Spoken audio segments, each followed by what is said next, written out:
En plus des importants aménagements et réhabilitations à réaliser dans le cadre du projet Viva Benue, le projet a prévu un mécanisme d'appui à la production, le cofinancement des plans d'affaires ou matching-gram.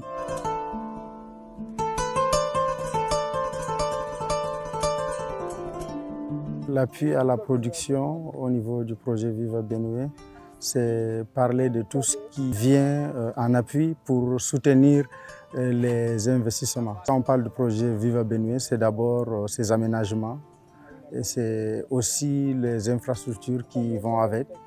Mais toutes ces infrastructures, tous ces aménagements n'auront pas de sens si elles ne sont pas valorisées. Dans la valorisation, on ne s'arrête pas seulement au niveau du périmètre irrigué.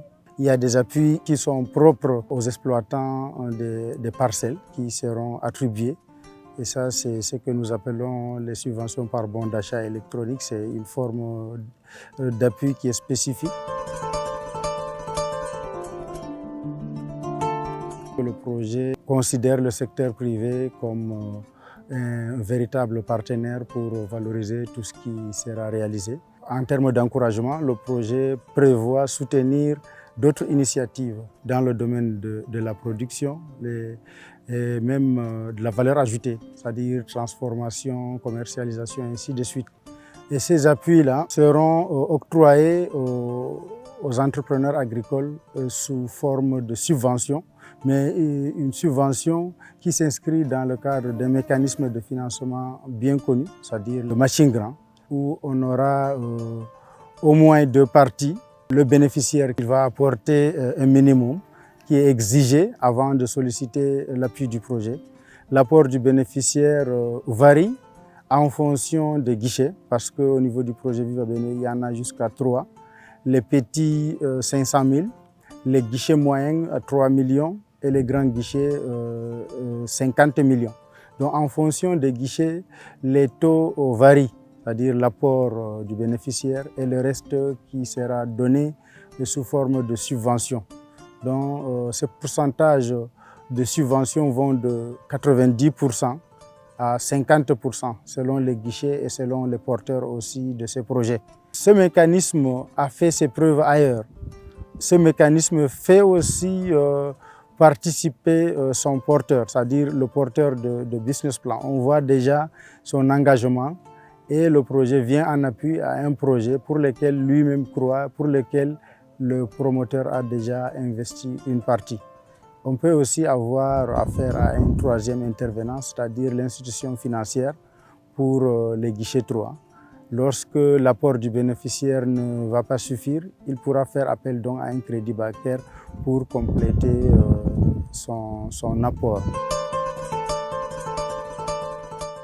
Lorsque les activités de l'unité de gestion ont démarré, il y avait déjà un manuel de cofinancement, c'est-à-dire le manuel de procédure pour organiser toute la procédure de sélection et de cofinancement des plans d'affaires qui était disponible.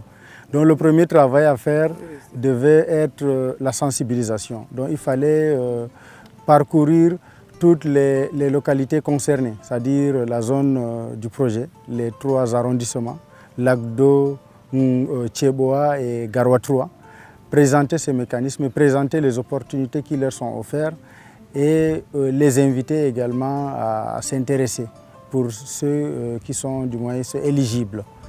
Et ça a été fait dès l'année 2022. La sensibilisation a commencé et une partie de 2023 également, la sensibilisation a continué. L'unité de gestion du projet a procédé dans un premier temps à un appel à projet pour cofinancer 200 plans d'affaires, ceci au mois de septembre. Et après cet appel à projet, 2123 potentiels bénéficiaires se sont fait identifier. À l'issue de cette première identification, il y a eu l'élaboration de business plan pour 225 promoteurs qui étaient prêts à démarrer ce mécanisme. Les 225 ont permis au comité de sélection de statuer. À l'issue de cette évaluation, 116 plans d'affaires ont été sélectionnés, donc qui se répartissent ainsi. Pour les guichets 1, c'est-à-dire les financements de 500 000 francs descendants, il y a jusqu'à 108 plans d'affaires. Pour les guichets 2, c'est-à-dire 3 millions, il y a jusqu'à 7. Et maintenant, le guichet 3, le guichet de 50 millions, il y a un plan d'affaires qui a été sélectionné. Donc les 3 arrondissements sont fortement représentés. Entre-temps, comme la mise en œuvre de ce mécanisme fait intervenir les fournisseurs, les institutions financières, il y a également eu un appel à manifestation qui a vu quelques acteurs postuler. Donc à l'issue de cet appel à manifestation, des institutions financières locales ont été sélectionnées, on peut dire pour être agréées, et également des fournisseurs qui vont plus tard être chargés de fournir des équipements aux différents bénéficiaires. Donc à ce jour, nous avons la liste des fournisseurs, la liste des institutions financières et aussi les bénéficiaires qui sont sélectionnés.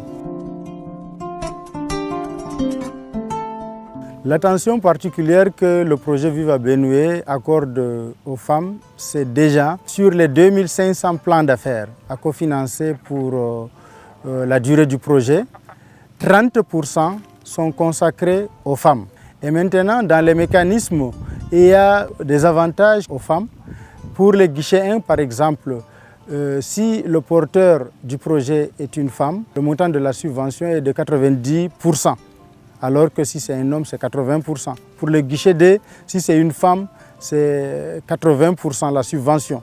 Et pendant que pour les hommes, c'est à 70%. Donc il y a déjà des encouragements qui sont prévus et aussi le taux de 30% qui est d'office réservé aux femmes.